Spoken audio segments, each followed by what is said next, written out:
obra aberta, né? Todos no mesmo lugar, né? De alguma forma, tendo a Vera Chaves Barcelo à frente dessas iniciativas, né? E funcionava mais como uma galeria, vejo assim, né?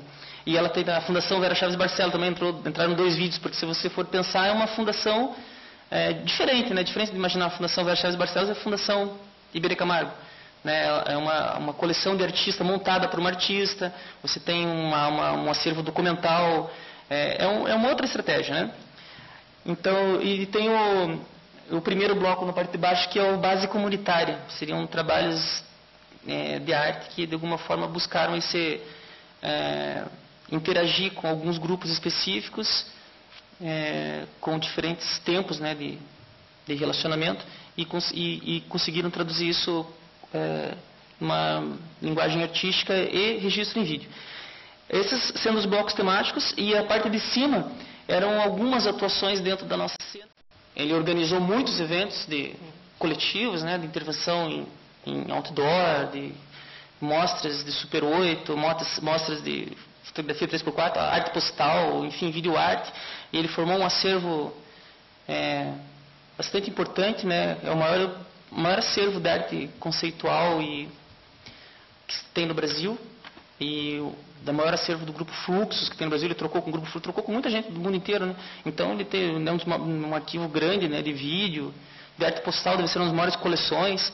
Então, e o arquivo dele, além de ter essa memória de ter sido formado a partir dessas ações, que são muito parecidas com as ações que a gente faz hoje, de certa forma, ou seja, a gente faz ações parecidas com o que ele fazia antes também.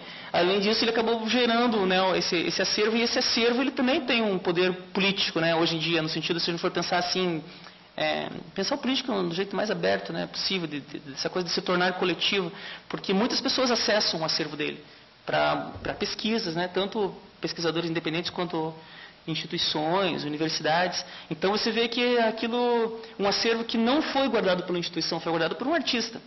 Então você vê a importância que tem o acervo e essa possibilidade de fazer outras conexões sobre aqueles conteúdos, né?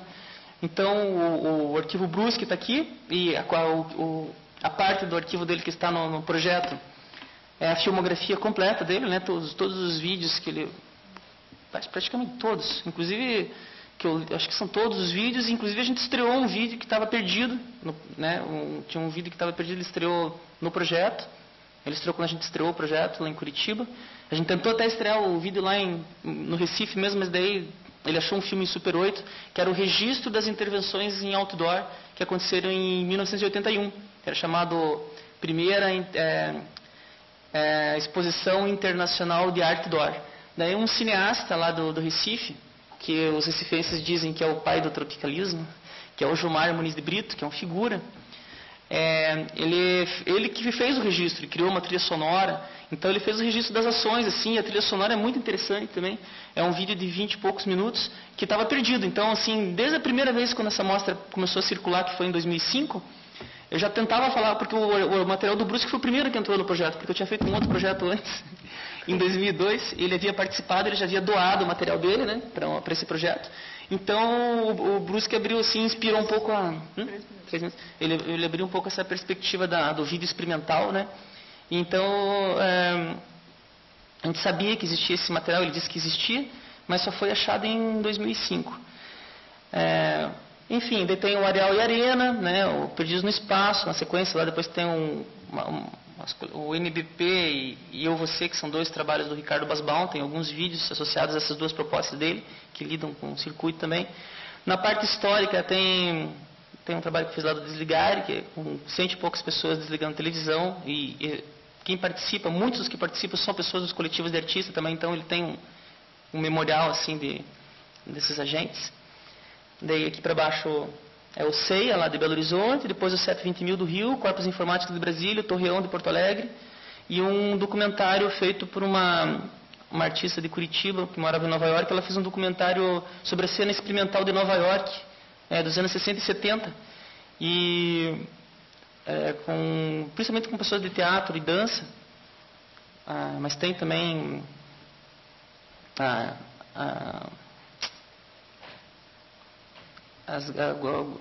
guerrilha, Guerrilla Girls está lá, ela tem entrevista com elas, né? Enfim, tem algumas pontes com as artes visuais também.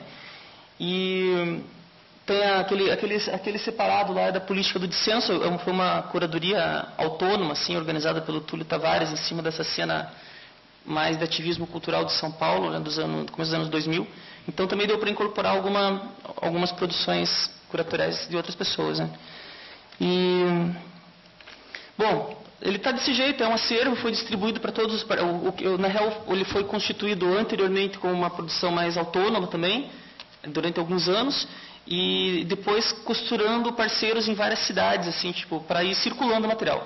Somente em 2007, 2008, é que ele teve um apoio, realmente uma verba de um edital público, mas ele já existia, né, enquanto projeto, já há alguns anos. E o que esse edital do Arte e Patrimônio oportunizou foi a copiagem de todo o acervo para distribuir, foram feitas 150 cópias, para distribuir para os 87 participantes. Então, aqui em Porto Alegre, os grupos que participam, o POIS tem, né, o Mergulho tem, o pessoal do Projeto do Espaço, todos os grupos têm essa maleta, e também algumas instituições públicas. Então, foi uma coleção que era bastante expressiva, assim, relacionada a essa cena. Ela se distribuiu, né, pelo Brasil, e os grupos que receberam têm as suas próprias estratégias de exibição e de compartilhamento dos conteúdos, né?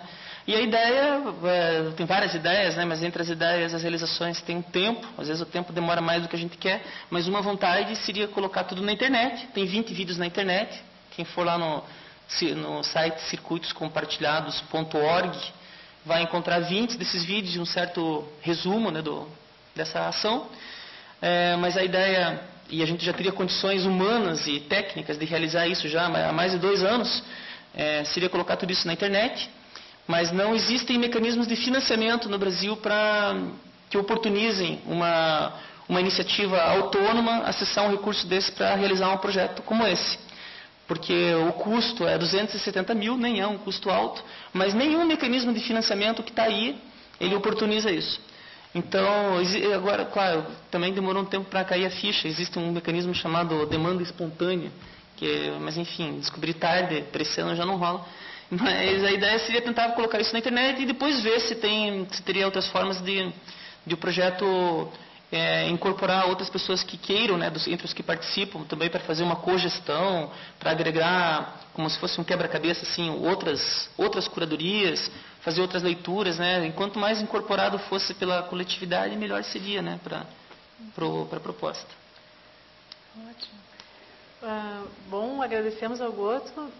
A gente percebeu assim que nesse tempo foi possível assim ter uma ideia geral, estrutural, quase do diagrama, né, do que seria esse projeto de artista que ele leva e que tem toda essa outra dimensão que nós comentamos no início, né, que é um material que é acervo, e a partir dele é que eu acho que abre um campo potencial de reflexão que está à disposição. É material bruto, num certo sentido, né, que vai gerar provavelmente muitas leituras, né, e a gente acha, eu pelo menos assim acho isso muito motivador, assim, muito interessante.